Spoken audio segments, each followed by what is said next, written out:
वो जो तुम्हारी बेइज्जती है ना, वही सबसे बड़ा मोटिवेशन है। पर चाहा था जिसको सबसे ज्यादा, वो भी किसी और के हो रहे हैं। भर्ती आ गई और हम सो रहे हैं। जय हिंद आप सभी को। जैसा कि आप लोग जान रहे हैं, मेरा नाम है अमित राय और उत्तर प्रदेश पुलिस में जो दरोगा की भर्ती आई थी 9534, उसमें मेरी 26वीं रैंक आई थी। और उसके पहले मैं सिविल पुलिस में कांस्टेबल भी था। 49,568 वाली भर्ती में मेरी 12,500 के करीब रैंक आई थी। तो आप लोगों को मैं रोज़ डेली बेसिस पर कुछ ना कुछ वीडियो देता रहता हूँ।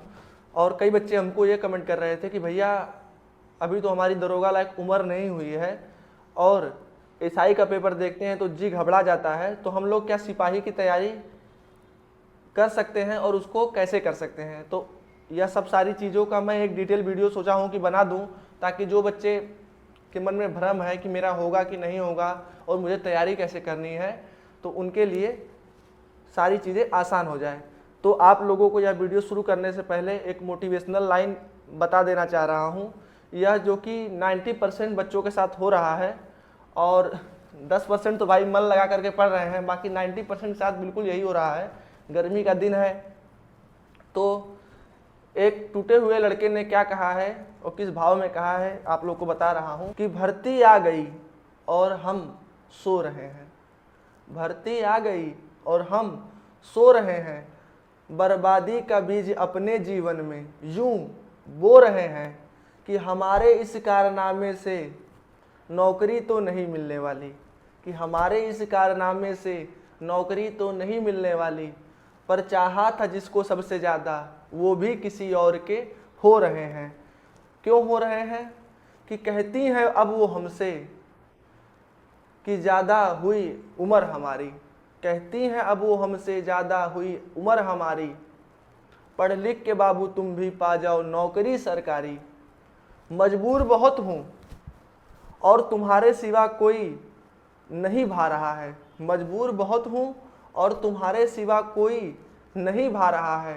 पर मना करूँ भी तो कैसे अपने बाबूजी को, पर मना करूँ भी कैसे अपने बाबूजी को, घर पे इतना रिश्ता जो आ रहा है।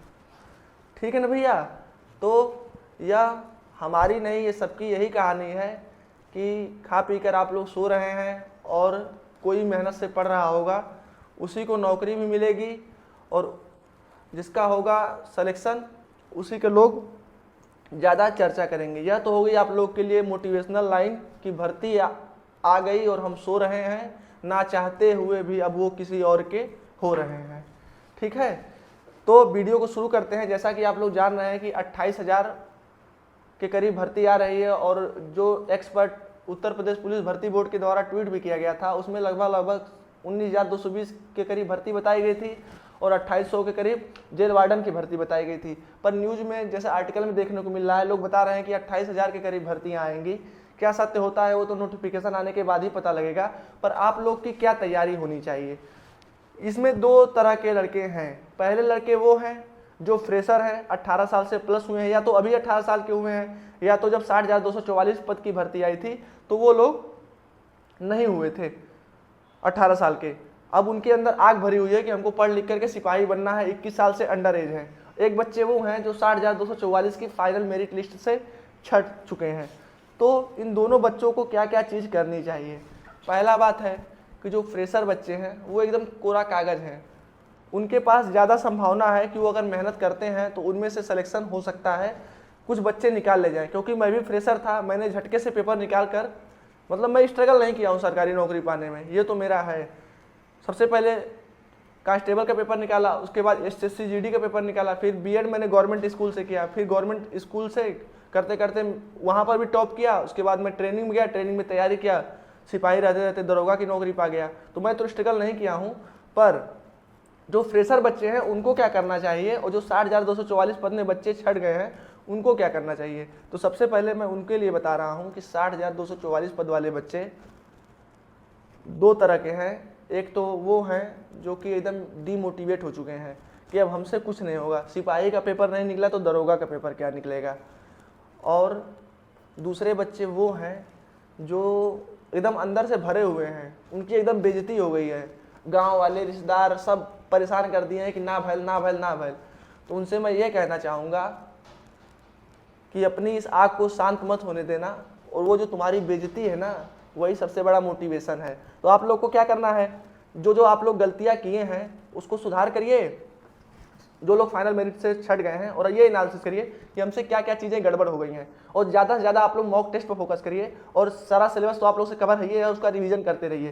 पर आप लोग ज़्यादा फोकस यूपीएसआई के सिलेबस पर करिएगा, क्योंकि आप लोग जान रहे हैं कि यूपीएसआई की मैथ, हिंदी, रीजनिंग इतनी बढ़िया लेवल की है कि आप लोग यूपी पुलिस का आसानी से लगा ले जाओगे। बाकी जीएस में आप लोग को क्या डिफरेंस मिलेगा, यूपीएसआई में मूल विधि है, पॉलिटी तो उसमें भी है, और ये जो यूपी पुलिस का है उसमें आपको यूपी स्पेशल जीके और करंट अफेयर या यूपी पुलिस में आप लोग को मिलेगा। ठीक है ना। तो 60,244 वालों के लिए है कि रिवीजन बढ़िया करें, और ये लोग कहाँ गलती किए हैं उसको सुधार करें, छोटी छोटी नोट्स अपना फिर से बना लें, और बार बार रिवीजन करने से अभ्यास हो जाएगा। ये ना इन लोग को चैन से या नहीं सोना है कि हमको यह सब कुछ आ रहा है, आप लोग सोएंगे तो कोई पा जाएगा। ठीक है ना भैया, यह चीज़ हो गया। अब यह मेन वीडियो जो है नए बच्चों के लिए है, जो कि 18 साल से प्लस हैं और एकदम कोरा कागज है, उनके लिए मैं लेकर के आया हूँ कि आप लोगों को क्या भयभीत कराया जा रहा होगा गांव में, जो नए बच्चे हैं, कि अरे यार 60,244 वाले बच्चे तुम्हारे आगे बैठे हुए हैं, वो उनकी ज़्यादा तैयारी है, तो पहले उनका ना होगा, तुम्हारा नहीं होगा तो तुमसे कुछ नहीं हो पाएगा। ये सब सारी चीज़ें तुम्हारे दिमाग में डाली जा रही होगी। और भाई, तुम जैसा सोचोगे वैसा तुमको चीज़ मिलेगी, तुम जैसा सोचोगे वैसी चीज़ तुमको मिलेगी। मतलब तुम सोचोगे कि नहीं होगा तो नहीं होगा। अगर अपने आप को जिस दिन से पढ़ना शुरू करो उस दिन से सिपाही मान लो कि मैं सिपाही हूँ या दरोगा हूँ, उस दिन से आप हो जाओगे। जैसा कि मैं बार बार कहता हूँ, जब मैं सिपाही हो चुका था तो इधर 2 स्टार और इधर 2 स्टार मुझको दिखता था। सिपाही के कंधे पर सितारे नहीं होते हैं, तो मैं इमेजिन करता था कि मेरे कंधे पर 2 सितारे हैं, मैं आराम से बैठा हूँ, बुलेट से चल रहा हूँ। आज वो दिन मेरे लिए आ चुका है, तो वो आप लोग के साथ भी होगा। ठीक है ना। तो इमेजिन करिए आप लोग क्या क्या करिए। सबसे पहले नए बच्चे जो हैं वो अगस्त 2024 में उत्तर प्रदेश पुलिस का पेपर हुआ था, उसका 5 दिन पेपर हुआ था और 10 शिफ्ट में पेपर हुआ था, उसको सारा देख लीजिए। और यह फरवरी 2024 में पेपर हुआ था जो कि रद्द कर दिया गया, उसका पूरा देख लीजिए पेपर को। और हिंदी का अलग क्वेश्चन छाट लीजिए, मैथ का अलग, रीजनिंग का अलग और जीके जीएस का अलग। और हिंदी में भी कहाँ कहाँ से क्वेश्चन पूछा गया है, वर्णमाला से पूछा गया है, संज्ञा से पूछा गया है, सर्वनाम से पूछा गया, कहाँ कहाँ क्वेश्चन पूछा गया, उसका लिस्ट अलग बना लीजिए। और उसमें से क्या चीज़ें आपको आ रही है, क्या चीज़ें नहीं आ रही, यह कर लीजिए। मैथ में भी वही चीज़ है, जिस सब मैथ में जिस टॉपिक से, मतलब चाहे प्रॉफिट लॉस हुआ, चाहे नंबर सिस्टम हुआ, चाहे टाइम एंड वर्क हुआ, चाहे टाइम एंड डिस्टेंस हुआ, ये सब सारे क्वेश्चन अलग अलग छांट करके आप लोग रख लीजिए और उसका एक प्लेलिस्ट बना लीजिए, अपने यहाँ बोर्ड पर लिख लीजिए सिलेबस के साथ में, ताकि आपके यह दिमाग में रहेगा कि यह चीज़ हमको आ रही है, यह चीज़ नहीं आ रही है। ठीक है भैया। पेपर देखने के बाद सिलेबस आप लोग देख लेंगे, सिलेबस के साथ साथ पेपर देखेंगे, उसके बाद सिलेबस कवर करते रहेंगे जितना, उसके साथ मॉक टेस्ट मारते रहेंगे। ठीक है भैया।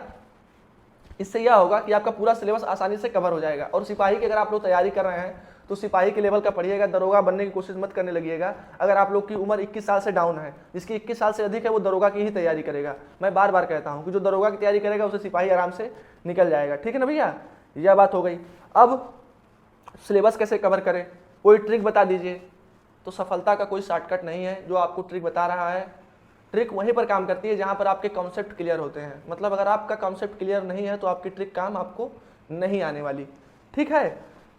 जो बताया हूँ, पहला काम है प्रीवियस ईयर पेपर 2024 में अगस्त में हुआ है, फरवरी में हुआ है, फिर 2018-19 में जो पेपर हुए हैं उसको देख लीजिएगा आप लोग, सिपाही वाले बच्चे। उसके बाद अपना छोटा छोटा टारगेट रोज सुबह उठ करके आप लोग कागज में लिख लीजिएगा कि आज हमको ये चीज़ें पढ़नी है। दिन भर टारगेट को पूरा करिए, शाम में उसका रिवीजन करिए, एक हफ्ते यही काम करिए, संडे के दिन उसका मॉक टेस्ट मार लीजिए, आपका काम हो गया। फिर महीने भर में 4 हफ्ते होते हैं, तो चारों हफ्तों का एक कलेक्शन रखिए, महीने के लास्ट 2 दिन पूरा रिवीजन मार लीजिए, 1 महीने का आपका टारगेट पूरा हो जाएगा। और शुरुआत में अगर आप लोग पढ़ाई शुरू कर रहे हैं तो छोटा छोटा टारगेट तय करिए। ये नहीं कि पहले दिन 10 घंटा जाकर के लाइब्रेरी में बैठ गए और मोबाइल चला करके रील चला रहे हैं, तो यही होगा कि भर्ती आ गई और हम सो रहे हैं, धीरे धीरे अब वो किसी और के हो रहे हैं। ये बात हमेशा तो लोग दिमाग में रख ले रही है। ठीक है, ये चीज़ हो गया। अब आप लोग का क्या क्या आएगा, मैथ, हिंदी, रीजनिंग का अलग अलग से वीडियो बना दिया जाएगा कि क्या क्या टॉपिक आप लोग पढ़ सकते हैं। उसका सोच रहा हूँ एक मॉड्यूल बता दूँ आप लोगों को। पर जीके जीएस जो कि काफ़ी ज़्यादा इंपॉर्टेंट है, उसमें history, geography, polity, economics, computer और यूपी स्पेशल और करंट अफेयर। करंट अफेयर आप लोग को कैसे पढ़ना है यूपी पुलिस के लिए? यूपी पुलिस के लिए भैया डेली करंट अफेयर पढ़ने की कोई जरूरत नहीं है। महीने में कोई भी सर बढ़िया आप लोग को यूट्यूब पर पढ़ाते होंगे, उनका 150-200 क्वेश्चन देख लीजिए, रट लीजिए, आपका काम हो जाएगा। 1 साल तक का आप लोग को करंट अफेयर याद कर लेना चाहिए। मेरे हिसाब से आपका यूपी पुलिस में काम हो जाएगा। यूपी स्पेशल के लिए मैं अलग से वीडियो बना दूंगा आप लोगों के लिए, क्योंकि वीडियो लंबी हो जाएगी।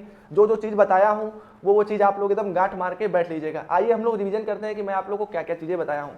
पहला यह बताया हूँ कि आप लोग प्रीवियस ईयर पेपर पूरा देख लेंगे, 2024 में हुआ है, अगस्त में, फरवरी में हुआ है, ये सब चीज़ देख लेंगे। सिलेबस फिर देखेंगे। सिलेबस देखने के बाद जिस क्वेश्चन को ज़्यादा महत्व दिया गया है एक अलग अलग लिस्ट बना लेंगे। जैसे हिंदी का पेपर अलग चिपका लिया अपनी दीवार पर, उसमें क्या क्या चीज़ें आएंगी, मैथ में क्या आएगा, रीजनिंग में क्या आएगा, इसमें क्या आएगा, ये सब चीज़ें हो गया आपका। फिर डेली वाइज अपना एक टारगेट सेट करेंगे, छोटा छोटा टारगेट सेट करेंगे।